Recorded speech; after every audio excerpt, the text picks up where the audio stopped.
جمعية الدعوة والإرشاد وتوعية الجاليات بمحافظة بدر. আসসালামু আলাইকুম ওয়া রাহমাতুল্লাহি ওয়া বারাকাতুহু। আলহামদুলিল্লাহ ওয়া সালাতু ওয়া সালামু আলা রাসূলিল্লাহ ওয়া আলা আলিহি ওয়া সাহবিহি ওয়া মান ওয়ালাহ ওয়া বাদ। সুপ্রিয় বন্ধুগণ, আজকে সবাইকে স্বাগত জানাচ্ছি আমাদের এই প্রশ্নোত্তর পর্বের অনুষ্ঠানে। আমাদের দ্বীনী ভাই এবং বোনেরা কিছু প্রশ্ন করেছেন, তাদের প্রশ্নের উত্তর দিব এখন ইনশাআল্লাহ। আমাদের এক মুসলিম ভাই প্রশ্ন করেছেন, না জেনে না বুঝে এত পাপ করেছি, তাতে আমি লজ্জিত। আল্লাহর কাছে ক্ষমা চাইতেও লজ্জা পাচ্ছি, তিনি কি আমাকে ক্ষমা করবেন? বন্ধু, নিরাশ হবেন না।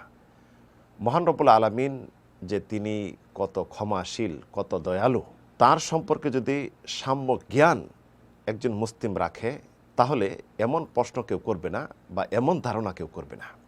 কোনো সৃষ্টিজীবের কাছে আপনি ক্ষমা চান, একবার ক্ষমা করবে, দ্বিতীয়বার ক্ষমা করবে না। মহান সত্তা, যত অপরাধ করেন না কেন, যত বড় অপরাধী হন না কেন, তার কাছে যখন ক্ষমা চাবেন, মহান রব্বুল আলামিন ক্ষমা করে দিবেন। এটা তার বিশেষ একটি দয়া, অনুকম্পা। অনেক নিয়ামত রয়েছে, সবচেয়ে বড় একটি নিয়ামত, তিনি আমাদের জন্য তওবার দরজা, পাপ মোচনের উপায় করে দিয়েছেন, সুযোগ করে দিয়েছেন। শুধু এটি নয়, তিনি সংবাদ দিতে বলেছেন, উৎসাহ উদ্দীপনা দিয়েছেন, যেন আমরা তার দিকে তওবা করে ফিরে যাই এবং গুনাহ থেকে ক্ষমা প্রার্থী হয়ে পরিপূর্ণ গুনাহ থেকে মুক্ত হয়ে যাই। যেমন তিনি ইরশাদ করেছেন, নব্বি ইবাদি আন্নি আনাল গফুরুর রহিম, তুমি বান্দাদেরকে খবর দিয়ে দাও, সংবাদ দিয়ে দাও যে আমি মহা ক্ষমাশীল ও পরম করুণাময় দয়ালু।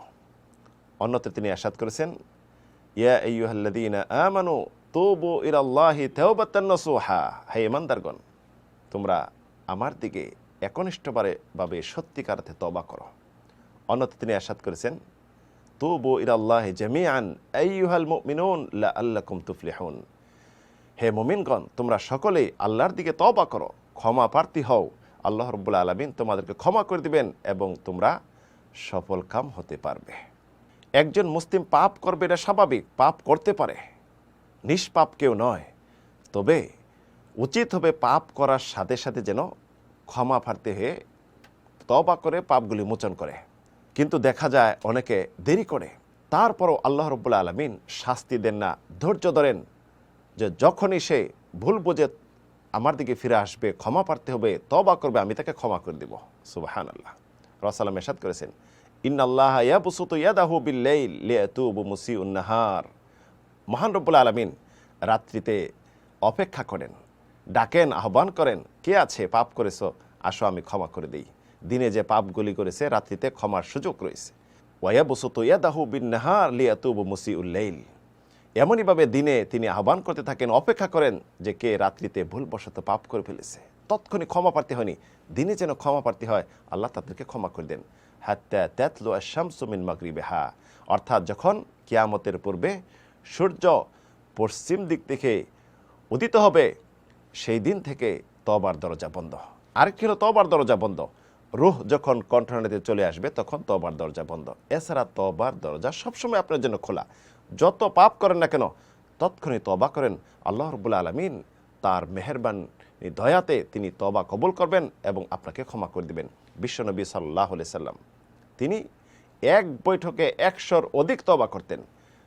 তাই তিনি আহ্বান করেছেন, ইয়া আল্লাযীনা আমানু তুবু ইলাল্লাহ ফাইন্নী আতুবু ইলাইহি ফি ইয়াউমিন মিআতু মাররাহ, হে ঈমানদারগণ, তোমরা আল্লাহর নিকট তওবা করো, আমি 100-র অধিক আল্লাহর নিকট তওবা করি। বিশেষ অনুগ্রহ, দয়া, অনুকম্পা মহান রব্বুল আলামিনের। আপনি যদি তওবা করেন, আপনার সব গুনাহ মোচন হয়ে যাবে যদি শর্ত সাপেক্ষে সত্যিকারে তওবা করেন। রাসূল ইরশাদ করেছেন, আত-তাইবু মিনাদ-দাম কামান লা দামবা লাহ, যদি কেউ পাপ থেকে তওবা করলো, সে নিষ্পাপ হয়ে যায়, তার কোনো গুনাহই থাকে না। সুবহানাল্লাহ।